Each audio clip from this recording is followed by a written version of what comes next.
చెప్పునదేమనగా, మీరు పరలోకమందున్న మీ తండ్రికి కుమారులై ఉండునట్లు మీ శత్రువులను ప్రేమించండి, మిమ్మల్ని హింసించు వారి కొరకు ప్రార్థన చెయ్యండి. అప్పుడు మన బరువు తేలిక అవుతుంది.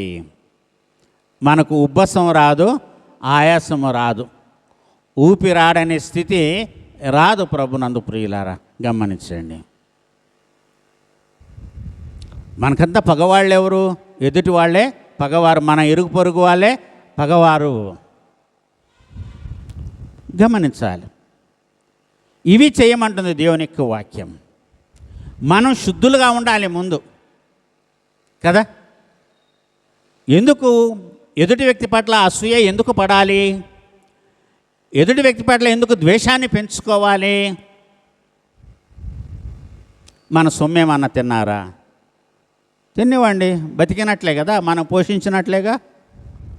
మనం తినే ఆహారాన్ని ఎవరైనా లాక్కొని తింటే వాళ్ళ కడుపు నిండినట్లే కదా, మనం వాళ్ళ కడుపును నింపినట్లే. గమనించాలి. అంతేకాని వాళ్ళు ఏదో వస్తువు కొన్నారని ఇక్కడ మనం ఆయాసం తెచ్చుకోవడం, ఇల్లు కట్టించుకుంటున్నారని ఇబ్బందులు పెట్టడానికి ప్రయత్నాలు చేయడము, ఆటంకపరచడానికి ప్రయత్నాలు చేయడము, ఇవన్నీ కూడా ఏంటంటే మన ఆరోగ్యాన్ని క్షీణింపచేస్తాయి. ఇవి దేవుడికి ఇష్టం లేదు.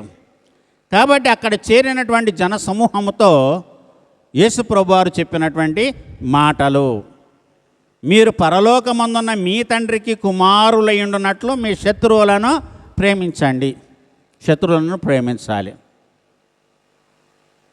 సో శత్రువుని ప్రేమించడం ఏంటి? ఎంత కఠినమైనటువంటి పరీక్ష. అసలు శత్రువులు ఎందుకు ఉండాలి? మనిషికి శత్రువు ఎందుకు ఉండాలి? శత్రుత్వాన్ని ఎందుకు ఏర్పాటు చేసుకోవాలి? నాకు ఆయన శత్రువు అని మనం ఎందుకు చెప్పాలి? మనము ఆయనకు శత్రువుమే కానీ ఆయన మనకు శత్రువు కాకూడదు. ఎదుటి వాళ్ళు మనల్ని శత్రువులు అనుకున్నా పర్వాలేదు, కానీ మనము వాళ్ళని మనకు శత్రువులని అనుకోకుండా ఉండాలి. హృదయ శుద్ధి కలిగి ఉండాలి. హృదయ శుద్ధి కలిగి ఉండాలి. కలిగి ఉన్నప్పుడు మనకు శత్రువులు ఎవరు కనపడరు. ఒక అపవాది తప్ప మనకు శత్రువులు ఎవరు కూడా ఉండకూడదు.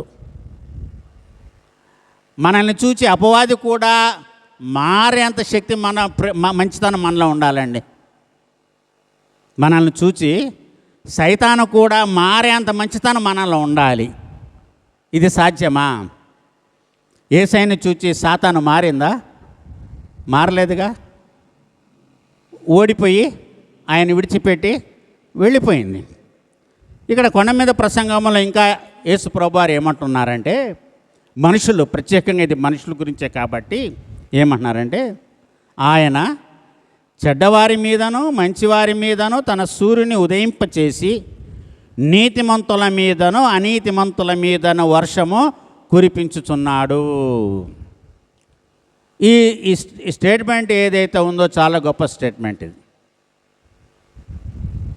ఆయన చెడ్డవారి మీదను మంచివారి మీదను తన సూర్యుని ఉదయింపచేసి నీతిమంతుల మీదను అనీతిమంతుల మీదను ఆయన వర్షము కురిపించుచున్నాడు.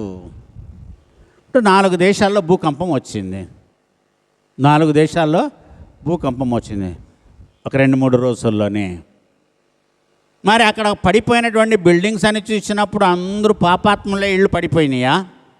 వాళ్ళే ఆస్తులు నష్టపోయారా? వాళ్ళ ఇళ్లలోనే ప్రాణాలు కోల్పోయారా? లేదు కదా. అక్కడ మంచి వాళ్ళు ఉన్నారు, చెడ్డవాళ్ళు ఉన్నారు. సో భూమికి ఆకాశానికి ధనికుడు పేదవాడు అనేటువంటి వివక్ష అనేది ఉండదు. సో అక్కడంతా కూడా భూకంపం వచ్చింది, కోవిడ్-19 వచ్చింది, కరోనా వచ్చింది, ప్రపంచమంతా వచ్చింది కదా. ఎవరిని విడిచిపెట్టలేదు కదా. కోట్లు డబ్బులు చేత పట్టుకొని మమ్మల్ని బాగు చేయమన్నా డాక్టర్ చేతిలో లేకుండా పోయింది. ప్రభునందు ప్రియులారా గమనించండి. కోట్ల డబ్బులు కోటి ఇస్తాము, 2 కోట్లు ఇస్తాము, మమ్మల్ని బతికించమని డాక్టర్ల కాళ్ళు పట్టుకున్నటువంటి వారు ఉన్నారు. అది జరగలేదు. సో దేవుడికి వివక్ష అనేది ఉండదు, పక్షపాతం అనేది ఉండదు. కనుక ఇక్కడ ఏమంటున్నాడంటే యేసయ్య, ఆయన చెడ్డవారి మీదనో మంచివారి మీదనో తన సూర్యుని ఉదయింపచేసి నీతిమంతుల మీదను అనీతిమంతుల మీదను వర్షము కురిపించుచున్నాడు. మీరు మిమ్మల్ని ప్రేమించే వారినే మీరు ప్రేమిస్తే దాని మీకేమీ ప్రతిఫలము కలుగుతుంది? సుంకర్లు అదే పని చేస్తున్నారు, పాపులు కూడా అదే పని చేస్తున్నారు. మిమ్మల్ని ఎవరైతే ప్రేమించారో వారిని ప్రేమించండి అంటున్నాడు. మిమ్మల్ని ద్వేషించే వారిని ప్రేమించండి. ప్రేమ అనేకమైన దోషాలను కప్పుతుంది. సో ప్రేమిస్తే ఎదుటి వ్యక్తి ఏ తప్పు చేసినా అది గుర్తుకు రాదు అంట. ప్రేమకున్నటువంటి బలం అది. ప్రేమ, విశ్వాసము, నిరీక్షణ, ప్రేమ, ఈ 3 గొప్పవి. ఇందులో శ్రేష్టమైనది ప్రేమయే. కనుక ప్రభునందు ప్రియులారా, ఇక్కడ యేసు ప్రభువారు చెప్తున్న మాట కూడా అదే. ప్రపంచంలో శత్రుత్వము లేకుండా జీవించాలి అనేది దేవుని యొక్క సంకల్పము. ప్రపంచ దేశాలన్నిటి కూడా ఒకటిగా ఉండాలి అనేది దేవుని యొక్క సంకల్పము. పరలోకమందు నీ చిత్తము నెరవేరునట్లుగా భూమి యందు నెరవేరును గాక అన్నాడు. సో పరలోకములో దేవుని చిత్తము ఏముందో ఇది రాసిన వాళ్ళు ఎవరు వెళ్ళి అక్కడ చూడాలా? రాసిన వాళ్ళు మనుషులే. ఇది యేసు ప్రభువారు చెప్పారు శిష్యులకి. ఆయన పరలోకం నుంచి వచ్చాడు కాబట్టి, మీరు ఈ లోక సంబంధులు, నేను పరలోక సంబంధిని అని యేసయ్య చెప్పాడు కాబట్టి, పరలోకములో ఏమి ఉందో యేసు ప్రభువారికి ఒక్కడికే తెలుసు. ఆయన ఒక్కడే పరలోకము నుంచి దిగి వచ్చినటువంటి వాడు. కాబట్టి మీరు ప్రార్థన చేసేటప్పుడు ఇది గమనించండి, ఇలాగో ప్రార్థన చేయండి. దేవుని యొక్క చిత్తము పరలోకములో ఏ విధముగా ఉందో అది భూలోకములో కూడా నెరవేరాలి. మన ఇంట్లో ఆస్తి ఉండాలి, సర్వసమృద్ధి ఉండాలి, పక్కింట్లో ఉండకూడదు అనుకోకూడదు.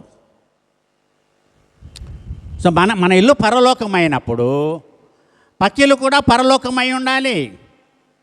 మన ఇంట్లో దేవుని యొక్క చిత్తం నెరవేరినప్పుడు మన పక్కింట్లో కూడా దేవుని యొక్క చిత్తము నెరవేరాలి. అసూయ పడకూడదు. పడకుండా ఉండాలి అంటే ప్రేమ కలిగి ఉండాలి. ప్రతి ఒక్కరు కూడా ఈ లోకములో ప్రేమ కలిగి ఉండాలి, ప్రేమను పంచేవారుగా ఉండాలి. సో ఈ ప్రేమ పంచే విషయంలో మనుషులను మనము సంపాదించుకుంటామే కానీ మనుషులను మనము పోగొట్టుకోము. ప్రభునందు ప్రియులారా, మనం ఇతరులకు ఎవరికి హాని చేయకుండా ఉండడమే ప్రేమ కలిగి ఉండడం. చెప్పాను, మళ్ళీ ఒక వ్యక్తి గురించి చెప్తాను. ఇదే నిడుబుర్రోల్లో కల్పన సెంటర్లో వాళ్ళ ఇల్లు అక్కడ బ్రిడ్జ్ పక్కన డౌన్లో ఉంటుంది. అక్కడ ఒక ఆయన ఉంటాడు. ఎవరు పలకరించినా, తెలియని వాళ్ళు తెలిసిన వాళ్ళు ఎవరు పలకరించినా ఆయన నోటి నుంచి వచ్చే మాట ఒక్కటే, ఆయుష్మాన్ భవ అంటాడు. చాలా నచ్చింది నాకు. నేను ఆ విధంగా ఆ పలకరింపు, ఆ ఆశీర్వాద పలకరింపు నేను ఎక్కడ కూడా వినలా. ఆయుష్మాన్ భవ. ప్రభునందు ప్రియులారా, మనం praise the Lord brother, praise the Lord sister అంటున్నాం. ప్రైజ్ ద లార్డ్ అంటే అర్థం ఏంటి? దేనికి దేవునికి స్తోత్రము. ఎవరో నేర్పించారు కాబట్టి. ఎందుకు దేవునికి స్తోత్రము? ఎందుకు దేవునికి స్తోత్రం? మనం ఒకళ్ళొకడు పలకరించుకొని విష్ చేసుకునేటప్పుడు ఎందుకు దేవునికి స్తోత్రం కలగాలి?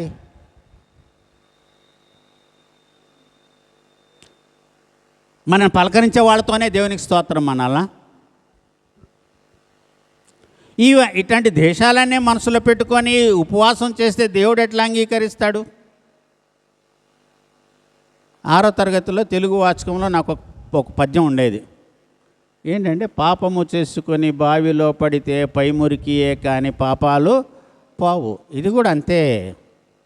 మనసు నిండా కల్మషం పెట్టుకొని, హృదయంలో కపటము ద్వేషం పెట్టుకొని, దేవా నేను ఉపవాసం చేస్తున్నానంటే యేసు ప్రభువారు ఒక ఉపమానం చెప్పాడు. ఇద్దరు ప్రార్థన చేసుకోవడానికి దేవుని ఆలయానికి వెళ్ళాడు. వారిలో ఒకడు పరిసయ్యుడు, రెండోవాడు